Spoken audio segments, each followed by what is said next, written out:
Bonjour tout le monde, j'espère que vous allez bien. Donc on va parler encore de GPT-4 dans cette vidéo, on va parler des nouvelles limitations, on va parler de l'API qui est sortie et comment contourner un peu cette limite de ChatGPT. Donc si vous aviez ChatGPT+, depuis quelques jours, vous aviez accès à GPT-4 en limité, donc vous pouviez faire 100 requêtes toutes les 4 heures. Ça c'était lundi. Hier c'est passé à 50 requêtes toutes les 4 heures, donc ça a bien diminué déjà. Et aujourd'hui c'est passé à 25 requêtes toutes les 3 heures. Et en plus, ils ont mis un message que la semaine prochaine, ça va encore diminuer. Donc là, clairement, l'avantage d'avoir un compte ChatGPT+, part totalement. Hein. Pour moi, il n'y a vraiment plus aucun intérêt de l'avoir. Je trouve ça même un peu dommage qu'ils limitent autant l'utilisation. En contrepartie, actuellement, ils ont donné l'accès à GPT-4 API, donc à l'API. Donc il fallait se mettre dans la liste d'attente pour y accéder. Et du coup, ils l'ont aussi sorti sur le Playground. Donc le Playground, c'est pour tester l'API. Donc on peut se mettre ici sur Chat. Ici, on fait GPT-4 et on a aussi une interface ici pour l'utiliser. Alors c'est pas forcément hyper intuitif, il faut choisir assistant, user, etc. Mais ça peut le remplacer dans ChatGPT. Donc personnellement, si vous n'avez pas encore ChatGPT+, et que vous hésitiez à le prendre pour GPT-4, évitez totalement. Hein. Allez directement ici dans le Playground et utilisez-le ici. Ou alors, je vais aussi vous donner une petite interface que j'ai créée grâce à GPT-4. Qui ressemble à ça, donc qui est beaucoup plus rapide. Enfin, beaucoup plus rapide, vous avez juste à cliquer sur le raccourci, ça vous met ça, vous tapez votre texte et c'est tout.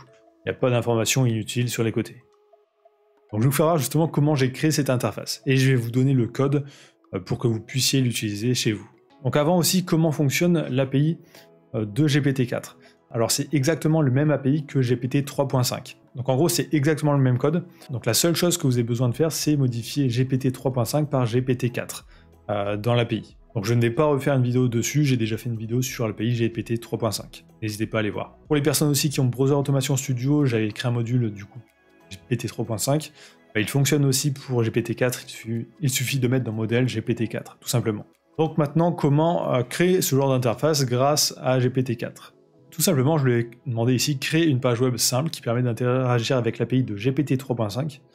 Alors j'ai mis GPT 3.5 tout simplement pour ne pas bouffer tous mes crédits, le temps de le faire. Et après j'ai modifié dans le code GPT 4. Ensuite, créez-le en HTTP, CSS et JavaScript. Petit problème, il ne connaît pas l'API de GPT 4, il pense que l'API n'est pas encore sortie.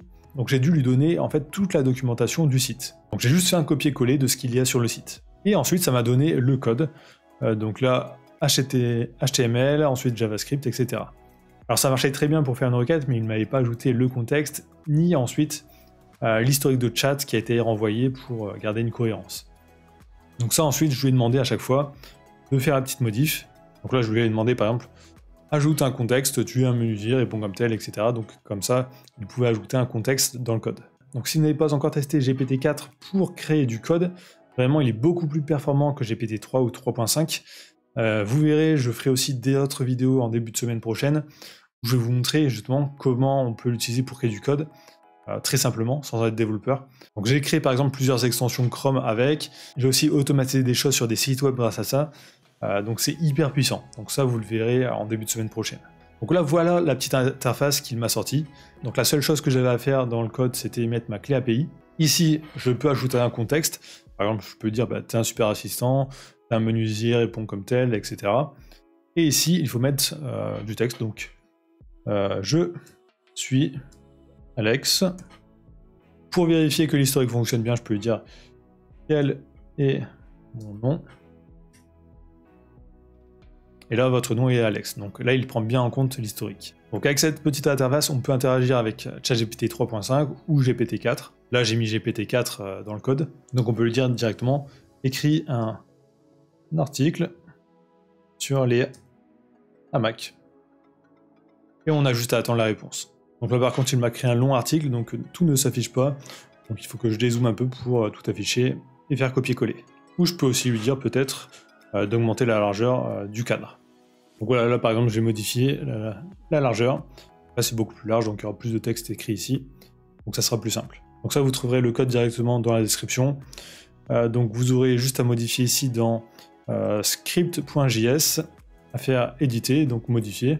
Et ici dans API Key, mettre votre clé API directement ici. Ensuite vous cliquez sur index.html et ça va tout simplement ouvrir l'interface. Donc tout simplement. Donc voilà, donc on se retrouve bientôt pour d'autres vidéos sur GPT-4 et aussi peut-être, pourquoi pas, avec quelques exemples d'automatisation sur Browser Automation Studio. Donc merci d'avoir regardé jusqu'ici. Si cette vidéo vous a plu, mettez un commentaire dans la vidéo. N'hésitez pas à me dire aussi quel genre d'automatisation vous voudriez voir sur cette chaîne. Comme ça, peut-être que j'en ferai une vidéo par la suite. Donc n'oubliez pas de liker, commenter, de vous abonner et je vous dis à très bientôt.